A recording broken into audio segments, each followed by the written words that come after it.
அனைவருக்கும் வணக்கம். இன்னைக்கான வீடியோ பதிவில் நாம் இதை பற்றி பார்க்க போகிறோம் அப்படின்னு பார்த்தீங்கன்னா, மே மாதம் 14ஆம் தேதி சூரிய பகவானினுடைய பெயர்ச்சி நடக்க போகிறது.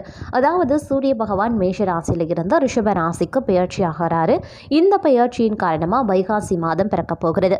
இந்த காலகட்டத்தை பொறுத்த வரைக்கும் மகர ராசி அன்பர்களுக்கு எப்படிப்பட்ட பலன்கள் கிடைக்கப்பெற போகிறது அப்படிங்கிறத பற்றி தான் இன்னைக்கு வீடியோவில் தெரிஞ்சுக்க போகிறோம். மகர ராசிக்காரர்களை பொறுத்த வரைக்கும் இந்த காலகட்டம், அதாவது வைகாசி மாதமானது மற்றவர்களிடமிருந்து மாறுபட்டு தனித்தன்மையுடன் செயலாற்ற குணமுடைய உங்களுக்கு இந்த காலகட்டம் எப்பொழுதுமே சுறுசுறுப்புடன் பணியாற்றக்கூடிய ஒரு காலகட்டமாக இருக்க போகிறது.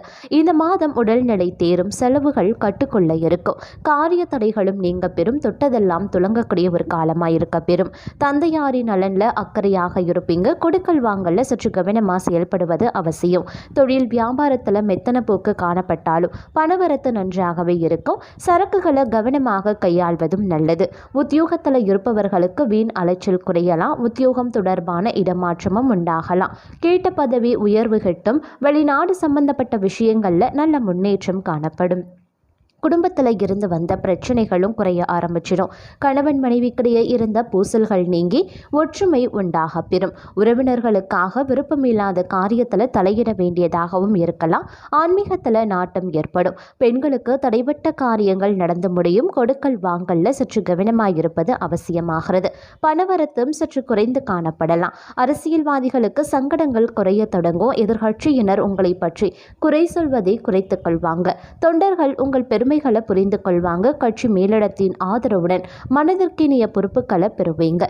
கலைத்துறையினருக்கு திறமைக்கேற்ற புகழும் கௌரவமும் கட்டாயம் கிடைக்கப்பெறும். பணவரவில் முன்னேற்றம் உண்டாகும். நண்பர்கள் மூலமாக தக்க சமயத்தில் தேவையான உதவிகளை பெறுவீங்க. அமைதியாக செயலாற்றுவீங்க. மாணவர்களுக்கு கல்வியில நாட்டம் உண்டாகும். போட்டிகள் நீங்க பெறும். சக மாணவர்களுடன் இருந்து வந்த மனக்கசப்பும் படிப்படியாக மாற ஆரம்பிச்சிடும். இந்த மாதம் மாணவர்கள் உயர்கல்வி படிப்பவர்களுக்கு திடீர் பிரச்சனைகள் ஏற்பட்டு நீங்கலாம்.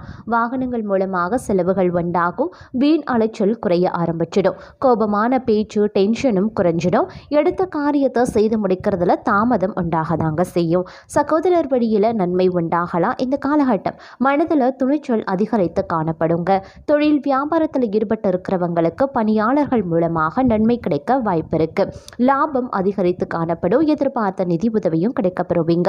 உத்தியோகத்தில் இருப்பவர்கள் பரபரப்பு நீங்கி அமைதியாக பணிகளை கவனிப்பாங்க. அதே சமயம் சக ஊழியர்களினுடைய ஒத்துழைப்பு கிடைக்கப்பெறுவீங்க. குடும்பத்தில் இருந்த பிரச்சனைகளும் நீங்க பெறும். கணவன் மனைவிக்கிடையில் இருந்த சங்கடங்களும் தீரும். பிள்ளைகள் கல்வி பற்றிய கவலையும் நீங்க பெறும். வீட்டிற்கு தேவையான பொருட்கள் வாங்கி முற்படுவீங்க.